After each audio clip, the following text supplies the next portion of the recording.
बाकायदा अपने ससुर जी के पास पहुंचा, उनके दोनों पांव पकड़ लिए। मैंने कहा क्या आइटम थमाया है? वो मुझे कोने में ले जाके बोला, बेटा मेरी सोच, मेरे पास तो इसकी भी माँ है।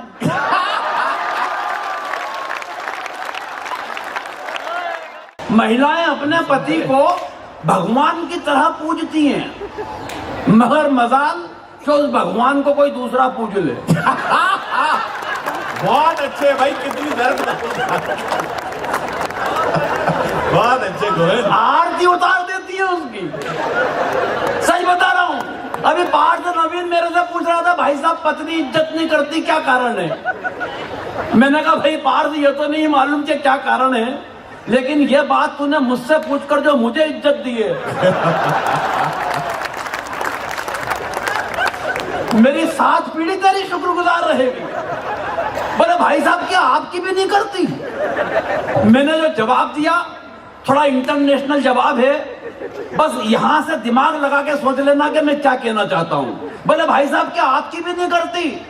मैंने कहा पार्थ एक बात ध्यान रखना, हिंदुस्तान में अगर रुपए का मूल्य गिरता है तो उसकी गिरावट हर प्रांत में अलग अलग नहीं होती। बहुत अच्छे गोविंद। अरे सच बताओ, बोले क्यों नहीं करती? मैंने कहा बेटा एक बात ध्यान रखना, जब कोई लड़की मायके से विदा होकर ससुराल में आती है, अपने पिताजी को छोड़ के आती है तो बदले में ससुर साहब मिलते हैं। माँ को छोड़ के आती है, बदले में सासू माँ मिलती है। बहन को छोड़ के आती है, बदले में ननंद मिलती है। भाई को छोड़ के आती है, बदले में देवर मिलता है। मगर ऐसा क्या छोड़ा कि तुम और मैं पल्ले पड़े? बोले भाई साहब ऐसा तो कुछ भी नहीं छोड़ा। मैंने कहा फिर एक बात समझ ले बेटा कि जो चीज फोकट में मिली है उसकी इज्जत कौन करता है? तालियां कम है आपकी। वाह,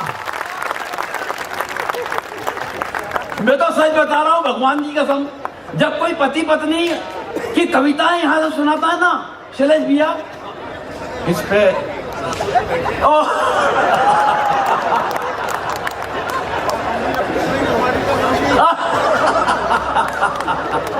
क्या महाराज साहब क्या कह रहे हैं? मैं तो महाराज साहब जब भी पत्नी शब्द सुनता हूं ना, भगवान की कसम ऊपर से नीचे तक कांप जाता हूं। पूरे शरीर में सनसनी सी दौड़ती है। मुझे 27 बरस पहले का वो दृश्य याद आता है जब पंडित जी ने 7 फेरों के वक्त मुझसे कहा कि बेटा ये सिंदूर की डिब्बी लो, इसे खोलो और इसकी मांग भरो। आज जब वो दृश्य कल्पना में आता है तो ऐसा ये लगता है कि वो मांग नहीं थी, वो दरअसल नक्सलियों की एक सुरंग थी।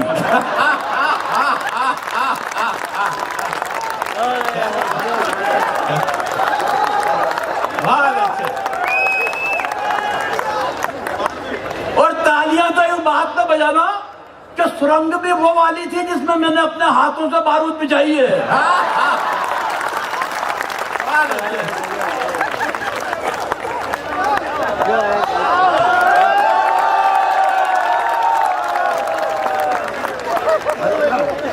भाई गोविंद ये बहुत ही भाई आजाद इसलिए उठ के आए हैं कि मैं उनके बारे में 2 शब्द कहूं। लेकिन कमाल कवि है, पूरे देश की यात्रा कर रहे हैं। मैं तो शैलेश भैया देखो पत्नी पे कविताएं लिखता नहीं हूं। पत्नी पे कविता वो लिखता है जो कुंठित होता है, जिसकी अपनी पत्नी से अंडरस्टैंडिंग ठीक नहीं होती। अंडरस्टैंडिंग के मामले में मैं और मेरी पत्नी लाजवाब। 27 साल हो गए शादी को, लेकिन 27 साल की शादी की जिंदगी में उसने कभी मुझसे गंवार, मूर्ख, बेवकूफ, नालायक, पाजी, गधा, जाहिल ऐसे किसी शब्द का इस्तेमाल नहीं किया। कारण अंडरस्टैंडिंग इतनी कमाल की है, इतनी कमाल की है कि बस वो नजर भर देखती है और मैं समझ जाता हूं इनमें से क्या कह रही है। बताइए, पहली बार है जब महाराज साहब इतना खुलकर हंस रहे हैं। मैं किसी सारे कार्यक्रम में मैंने नहीं देखा। ये उनका साहस है साहब। महाराज साहब के लिए जोरदार तालियां बजे यार। और महाराज साहब ऐसा नहीं है महाराज साहब ऐसा भी नहीं है कि मैंने उससे निजात पाने की कोशिश नहीं की। मैं बाकायदा अपने ससुर जी के पास पहुंचा, उनके दोनों पांव पकड़ लिए। मैंने कहा क्या आइटम थमाया है, जिंदगी दुश्वार करके रख दी, परेशान करके रख दिया, न जीने में न मरने में। भाई साहब मेरी सारी तकलीफ उन्होंने सुनी, फिर मुझे एक कोने में लेके गए और कोने में ले जाने के बाद जो उन्होंने एक पंक्ति बोली, उस पंक्ति को सुनने के बाद मैं अपना सारा दुख, दर्द, तकलीफ, कष्ट, वेदना, यातना सब भूल गया और मुझे उनसे सिंपैथी हो गई। वो मुझे कोने में ले जाके बोला, बेटा मेरी सोच, मेरे पास तो इसकी भी माँ है।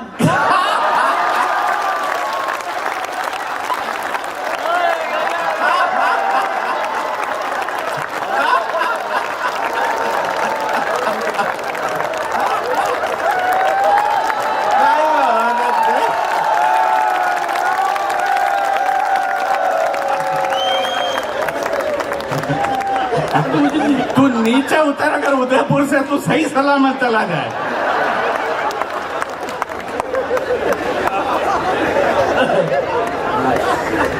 सही बता रहा हूँ साहब। आजाद भाई बात कर रहे थे आतंकवादियों की। देखो आतंकवादियों की कोई गलती मैं नहीं मानता, मैं बड़े जिम्मेदार मंच पे हूँ और अगर ये टिप्पणी कर रहा हूँ तो समझ लेना क्यों कर रहा हूँ। आतंकवादियों की कोई गलती मैं नहीं मानता। अरे हिंदुस्तान की मिट्टी की गंध ही इतनी सौंधी है, इतनी प्यारी है कि बेचारे पैदा तो कहीं पे होते हैं लेकिन मरना यहां आके चाहते हैं। वाह, कोई मतलब नहीं है। और देखो कोरोना के बाद आप हंस रहे हो यार, बड़ा मजा आ रहा है। सच बता रहा हूं, सरकार ने यह जरूर कहा है कि हमारे बीच 2 हाथ की दूरी होना चाहिए, मगर किसी भी देश की सरकार ने यह नहीं कहा है कि आपके दोनों हाथों के बीच में कोई दूरी होना। वाह वाह। इसलिए उस दूरी को खत्म करो। कोरोना का एक किस्सा भाई साहब मेरे को यह भी याद आ गया कि पत्नी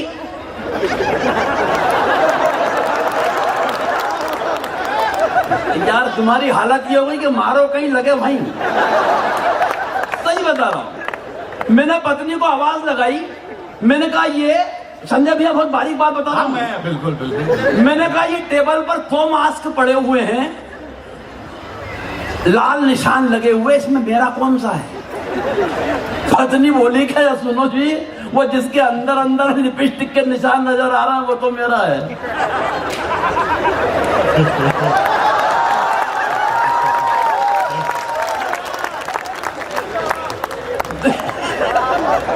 सच बता रहा हूं, वक्त की कमी है और ये बताने के लिए भी वक्त नहीं है कि वक्त की कमी है। इसलिए एक व्यंग की कविता आपके बीच पढ़ता हूं। ये सारा किस्सा सारी रात चल सकता है, व्यंग सुनिए। स्वागत। व्यंग होता क्या है, बस 1-2 उदाहरण में समझ लीजिए। कई पार्टियों की बातें यहां से की गई। राहुल गांधी जी और मोदी जी एक पार्टी में टकराए, बहुत अगर ये बात समझ में आ गई तो व्यंग समझ में आ जाएगा। एक पार्टी में नुक्कड़ सभा में टकराए, मोदी जी से राहुल गांधी जैसे ही टकराए तो मोदी जी ने बड़े अभिमान के साथ कहा, तू क्या जानता है मेरे बारे में? 7 करोड़ फेसबुक फॉलोअर्स है मेरे। कितने? 7 करोड़। राहुल गांधी बड़ी सहजता से बोले तो क्या हुआ, लिखते तो सब मेरे बारे में ही है। तालियां कम हैं। देखो कई पार्टियां आएंगी, कई चली जाएंगी देश में। ये एक बारात है जिसमें दूसरी पार्टियां शामिल होती है, बस रहेंगी 2। मैं भी इशारा से बताता हूं कौन 2। ये समझ लो 2 बिस्किट हैं।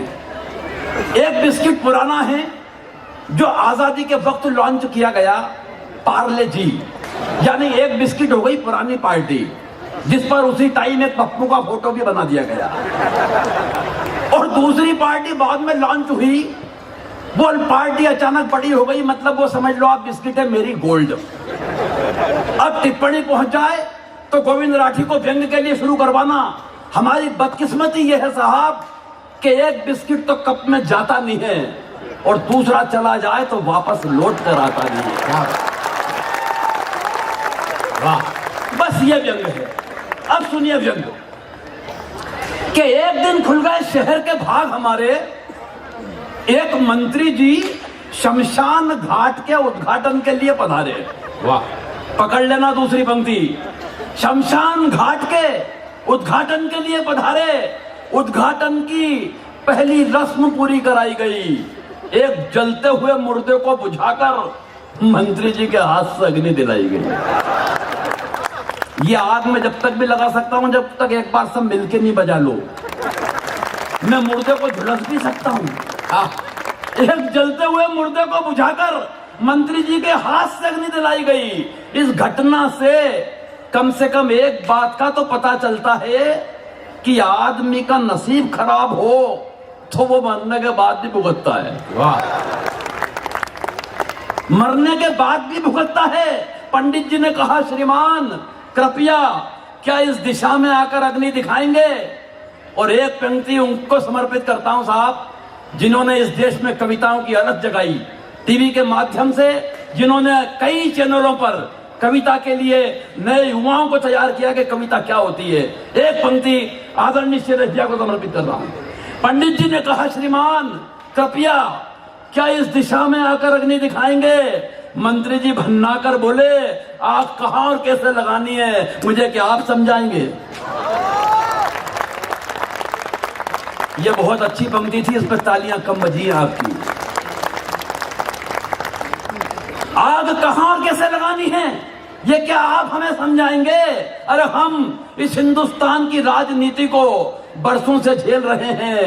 रोजाना विरोधियों के साथ तरह तरह की आग से खेल रहे हैं। और पंडित जी आप तो बुजुर्ग हैं, आपको तो कम से कम ये बात समझ में आनी चाहिए कि आग दिशा देखकर नहीं, आग तो हवा का रूप देखकर लगानी चाहिए। वाह वाह। अरे इन मुर्दों से निपटने की हमारी समझ को आप बेवजह नजरअंदाज कर रहे हैं। अरे पंडित जी, वो हम ही तो हैं जो 77 बरस से इन मुर्दों पे राज कर रहे हैं।